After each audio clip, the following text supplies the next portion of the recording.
তেখেতৰ প্ৰতি ৰাইজ মহভংগ হৈছে।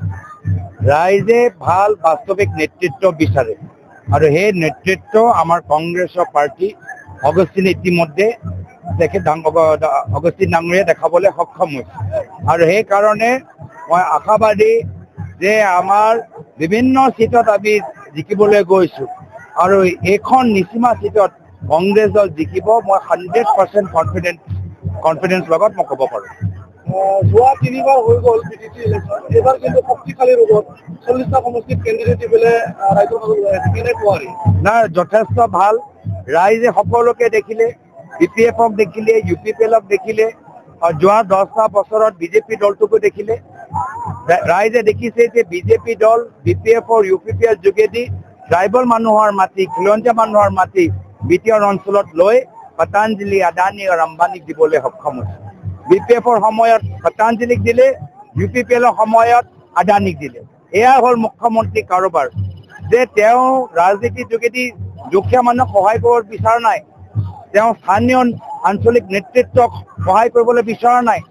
যিদৰে আমাৰ প্ৰাক্তন কংগ্ৰেছ চৰকাৰ 2001 চনত আমি অকলে চৰকাৰ গঠন কৰিলোঁ, কিন্তু স্থানীয় বড়ো নেতৃত্বক সন্মান জনাই আমি 2গৰাকী ব্যক্তিক প্ৰয়াত তৰুণ গগৈদেৱৰ দিনত মন্ত্ৰী পদ তেখেতে পালে আৰু BPF-ৰ লগত চুক্তি আছিল আমাৰ দলৰ।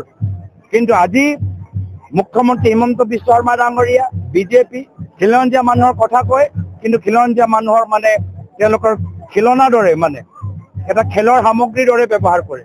কেতিয়াবা UPPL দলৰ লগত খেলিব, তাৰপিছত পেলাই থব, তাৰপিছত BPF দলটো উঠাব, তাৰপিছত আকৌ পিছত গৈ পেলাই থব।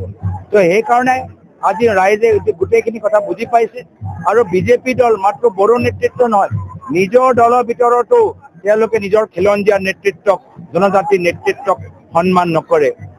প্ৰাক্তন মুখ্যমন্ত্ৰী সৰ্বানন্দ সোণোৱাল ডাঙৰীয়া নিজৰ দলৰ ভিতৰত থাকি আজি হিমন্ত বিশ্ব শৰ্মা ডাঙৰীয়া আটাইতকৈ বেছি অপমানিত হৈছে। বাৰম্বাৰ কেন্দ্ৰৰ পৰা প্ৰধানমন্ত্ৰী মোদী ডাঙৰীয়া আহে, কেন্দ্ৰৰ পৰা অমিত শ্বাহ ডাঙৰীয়া আহে, প্ৰাক্তন মুখ্যমন্ত্ৰী সৰ্বানন্দ সোণোৱাল ডাঙৰীয়াক মাতে, কিন্তু তেওঁক বক্তৃতা দিবলৈ নিদিয়ে।